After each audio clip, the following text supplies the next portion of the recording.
অতীতে সোনার বাংলা কায়েম করতে গিয়ে শ্মশান বাংলা কায়েম করা হয়েছে। কোরআনই একমাত্র সোনার বাংলার গ্যারান্টি দিতে পারে, আর কিছুই দিতে পারবে না। এখন হবে ইনশাআল্লাহ কোরআনের বাংলাদেশ। স্যালুট যুবকরা, তোমাদেরকে তোমাদের জীবন বাজি রাখা লড়াইয়ের কারণে আল্লাহ আমাদেরকে আপাতত মুক্ত করে দিয়েছেন। নিয়ামত এবং রিজিক দিয়েছেন, আমরা ভাগ বাটোয়ারা করে খাবো। তবুও তোমরা চাঁদাবাজি ছেড়ে দাও, দখল বাণিজ্য ছেড়ে দাও, তোমরা মানুষকে কষ্ট দিও না। এই 54 বছরে অনেক দলের শাসন আপনারা দেখেছেন, অনেক আদর্শের কথা আপনারা শুনেছেন, কিন্তু সংখ্যাগরিষ্ঠ মানুষের প্রিয় আদর্শ ইসলামের শাসনটাই দেশবাসীর দেখার সুযোগ হয় নাই। জানি না এইটুকু হায়াত পাবো কিনা। মহান আল্লাহর কাছে ভিক্ষা চাই, হে আল্লাহ, এতগুলো মানুষকে যখন তুমি দৌলতে ঈমান দান করেছো, মেহেরবানি করে সেই ঈমানের সোর্স কোরআনকে বাংলাদেশের শাসন ক্ষমতায় তুমি বসায় দাও। এর জন্য তুমি আমাকে, আমার সঙ্গীদেরকে কবুল করো, এদেশের কোরআন প্রেমী মানুষগুলোকে কবুল করো। অনেকে অপবাদ ছড়ায়, পরিকল্পিত অপবাদ। বুঝলাম কোরআনের শাসন কায়েম হলে ভালো হবে, কিন্তু এদেশে তো অন্য ধর্মের মানুষরা আছে। অবশ্যই আছে, দুনিয়ার এমন কোনো রাষ্ট্র নাই যেখানে বিভিন্ন ধর্মের মানুষ নেই। বাংলাদেশেও আছে।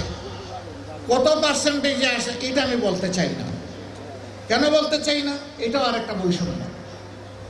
আমরা গভীরভাবে বিশ্বাস করি এদেশে যারাই জন্মগ্রহণ করবে তারা এদেশের গর্বিত নাগরিক।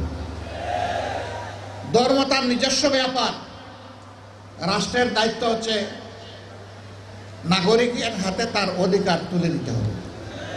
আমাদের সংবিধান, যে বিদ্যমান সংবিধান, অধিকারের কোনো তারতম্য এখানে নেই, এবং কোরআনের সংবিধানেও নাই।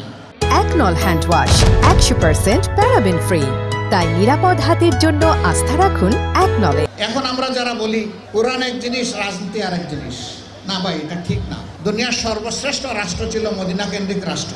সর্বশ্রেষ্ঠ শাসক ছিলেন মুহাম্মদুর রাসূলুল্লাহ সাল্লাল্লাহু আলাইহি ওয়াসাল্লাম। তিনি একটা আদর্শের ভিত্তিতে শাসন করেছেন। সেই আদর্শটা কি? আল কোরআনের আদর্শ। অতীতে সোনার বাংলা কায়েম করতে গিয়ে শ্মশান বাংলা কায়েম করা হয়েছে। কোরআনই একমাত্র সোনার বাংলার গ্যারান্টি দিতে পারে, আর কিছুই দিতে পারবে না। ইতিমধ্যেই বাংলার জমিনে তার পরীক্ষা নিরীক্ষা শেষ। এখন হবে ইনশাআল্লাহ কোরআনের বাংলাদেশ। যেই সমাজের তরুণরা জেগে উঠে, সেই সমাজকে আল্লাহ বদলায় দেন। 24-এর 5 আগস্ট স্যালুট যুবকরা, তোমাদেরকে তোমাদের জীবন বাজি রাখা লড়াইয়ের কারণে আল্লাহ আমাদেরকে আপাতত মুক্ত করে দিয়েছেন।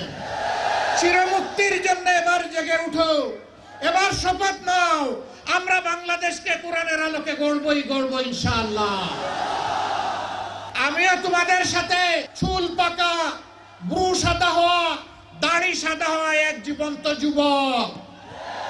লড়াইয়ের ময়দানে তোমাদের সাথে আমাকে পাবা, মিছিলের পিছনে নয়, সামনের কাতারে থাকবো ইনশাআল্লাহ।